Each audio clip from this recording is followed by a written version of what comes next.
know I haven't uploaded a lot this week, and I missed some progress on the house because of things that went on in my personal life. I'm going to go there now. They were in there priming this morning. It's Saturday. I got a little bit of video earlier this morning of the walls with the crack filling done. It was a beautiful job on the crack filling, perfectly smooth. I couldn't have done anywhere near that if I would have tried to do it myself. It only took them about an hour and a half to 2 hours to sand after they were done, and it was flawless. So I'm gonna go in and get some video of what it looks like with the primer on the walls, and I'm gonna piece that all together into a little video. So basically this week, on Monday, I shot a bear. There's a video uploaded on that. While gutting the bear, I sliced my finger and I got stitches again, which resulted in me having to have the local anesthetic for them to do the suturing. And the day after, I got what we believe to be food poisoning again. Nausea all day, vomiting.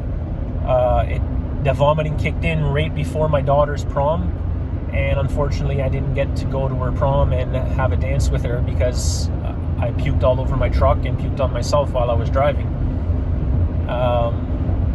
And then I ended up going to the hospital that night because it just wouldn't stop, and I was miserable. I tried to take sleeping pills to go to sleep for the night, and just with a mouthful of water, and within 5 minutes puked them right back up. So the doctor at the hospital thought maybe food poisoning again.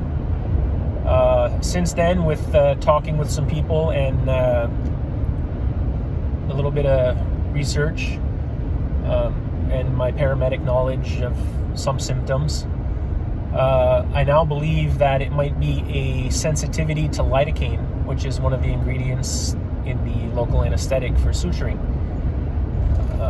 The symptoms of the allergies are varied.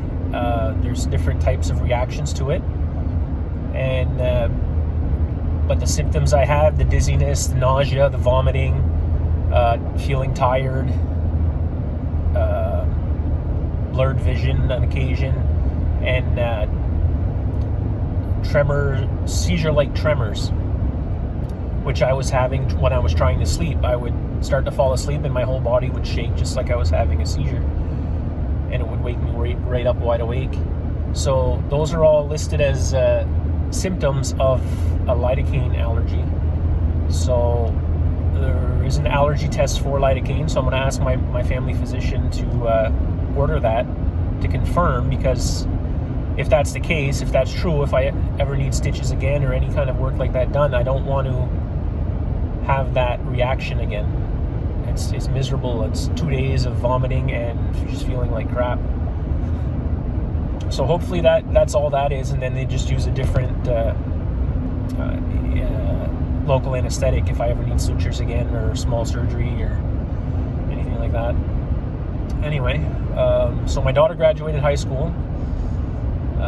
She took the Cedo out for a drive the other day. My phone was overheated in the sun, so I didn't get too much of a shot with that. There is a little video of her coming back after her drive. I might throw that in there. So we're gonna get to the house in a couple minutes, and I'm gonna film that, and we'll call that a video. Thanks for watching and subscribing, and see you in the next one.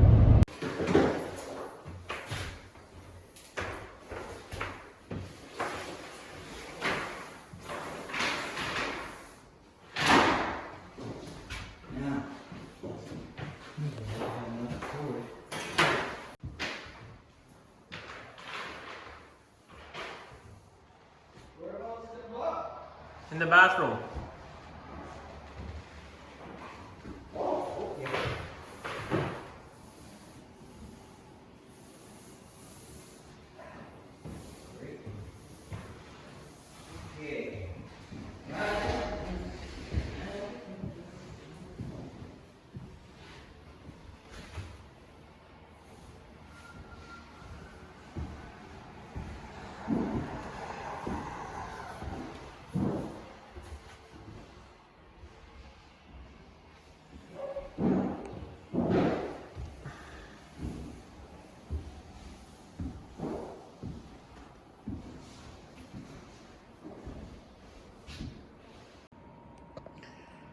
Okay, we're inside, and the primer is done, and the ceilings have got a coat of white paint. They just left probably a couple minutes ago because you can still see the glare is still fresh in some places. So yeah, the crack fill is complete, primer is on, and white coat on the ceiling. Everything's looking really good. The green drywall takes a little bit more to cover it up there, but everything looks good.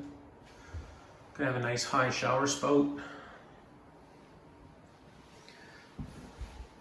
Happy with the works. I'm happy with the way it looks. I did get a little bit of the crack filling, but not much because of what I said in the first part of the video there. So we do have my server cabinet at the cabin. I'm gonna have the plug there and the Cat 5 coming in. I'm probably gonna have to modify the back of the cabinet so that I can bring those wires inside the cabinet.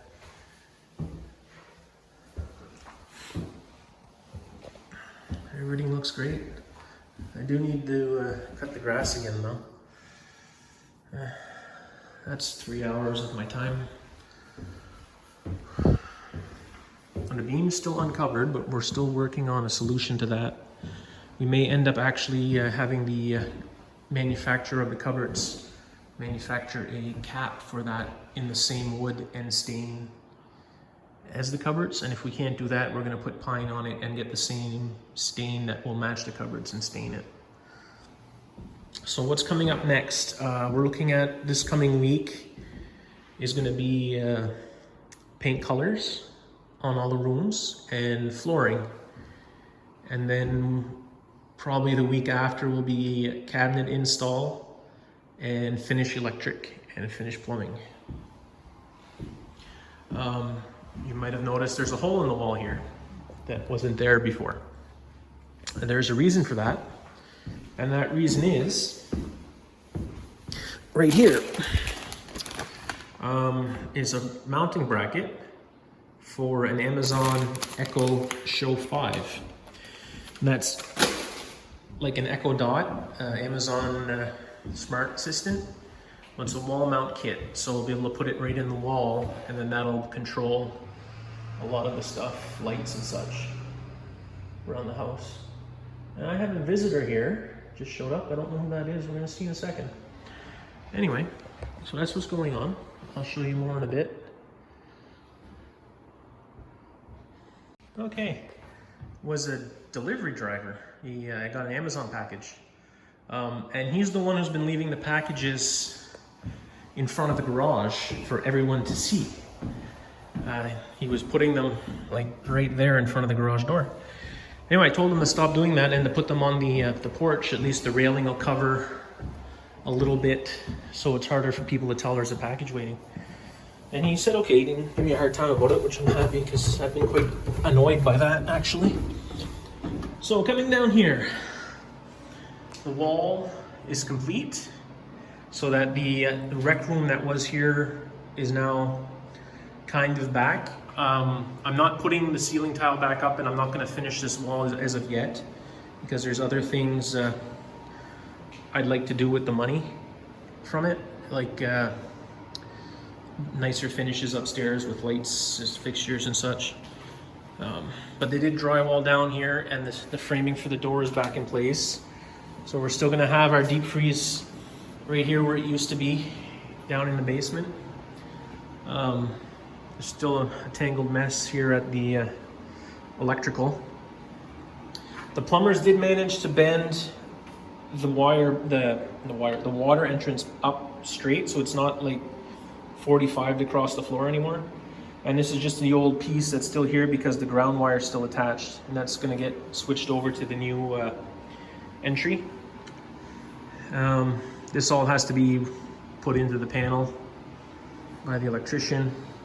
We still got a bunch of temporary plugs just floating around because they didn't do it since the outside and the mast were not damaged by the fire. We didn't do a temporary entrance. They went right to a brand new panel, and we had power off the panel for a hookup to the house instead of temporary power which just was more efficient, I think, and saved the call to the utility to go from the temporary to the permanent power, which saves me the price of a service call from the utility. So it is a shame because it's the same panel that I had put in a little bit about a week before the fire. I had upgraded the electrical panel from 100 amp fuse to a 200 amp breaker. The panel had nothing to do with the fire, the panel upgrade. That was all cleared by the fire inspector. So that work was done properly, and it was a good job. I was here when they did it, and I was very pleased with the work. So that had nothing to do with what caused our fire, contrary to what people might have posted on Facebook afterwards. So yeah, they did get some start on plumbing. You're gonna have the drain line from the kitchen run around, and then up here is air for the kitchen, and it's coming over to air to the bathroom and washer and the sink and everything. And here's going to be our drain for the shower. Yes, they did notch that beam a little bit more. Yes, this beam has a huge hole in it that it shouldn't have, or joist I should say.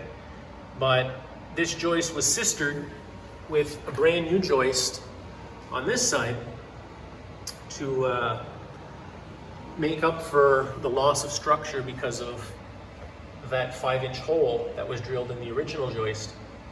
And unfortunately, when we placed the shower, they had to notch it a bit more to facilitate the shower drain.